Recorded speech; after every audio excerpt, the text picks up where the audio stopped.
ট্রাম্পের নির্দেশে হুথিদের বিরুদ্ধে মার্কিন সামরিক অভিযান, ইয়েমেন জুড়ে আমেরিকার বিধ্বংসী হামলা। ট্রাম্পের ইয়েমেন হামলায় লাফিয়ে বাড়ছে মৃতের সংখ্যা। ট্রাম্পের মতে এবার ওদের সময় শেষ। হুমকি বার্তা ইরানকেও। হামলাকে যুদ্ধাপরাধ বলে পাল্টা হুঁশিয়ারি হুথিদেরও।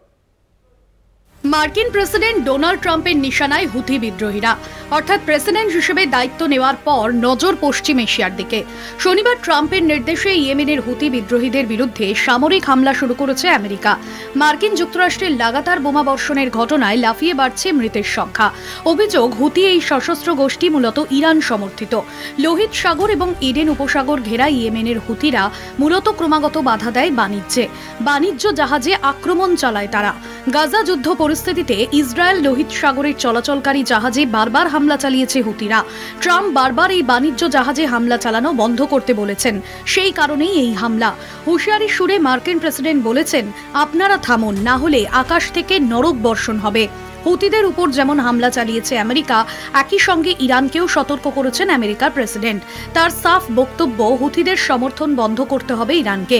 ইরান থেকে আমেরিকার উপর কোনো হুমকি এলে তার ফল একেবারেই ভালো হবে না ইরানের জন্য। সেই সতর্ক বার্তাও দিয়ে রেখেছেন স্পষ্টভাবে। অন্যদিকে হুথিদের রাজনৈতিক ব্যুরো ইয়েমেনের ওপর আমেরিকার এই হামলাকে যুদ্ধ অপরাধ হিসেবে ঘোষণা করেছে। একই সঙ্গে বলা হয়েছে, ইয়েমেনি সশস্ত্র বাহিনী ক্রমবর্ধমান উত্তেজনার জবাব দিতে সম্পূর্ণ প্রস্তুত। 2023 সালের নভেম্বর থেকে এখনো পর্যন্ত লোহিত সাগরে বাণিজ্য তরী লক্ষ্য করে অন্তত 100টি হামলা চালিয়েছে হুথিরা। তাদের ক্ষেপণাস্ত্র আটকাতে আমেরিকার সেনাবাহিনীকেও ওই অঞ্চলে লাগাতার সক্রিয় থাকতে হয়েছে। সারা বিশ্বের বাণিজ্যে এর প্রভাব পড়েছে। জানুয়ারিতে হোয়াইট হাউসের কুর্সিতে বসেছেন ট্রাম্প। ক্ষমতা গ্রহণের পর মধ্যপ্রাচ্যে এটি মার্কিন সেনাবাহিনীর সবচেয়ে বড় সামরিক হামলা।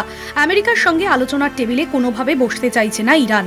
তাই ওয়াশিংটনের এই হামলা পরোক্ষভাবে তেহরানকেই বার্তা পাঠাচ্ছে মনে করছে রাজনৈতিক মহলের একাংশ। কলকাতা টিভি।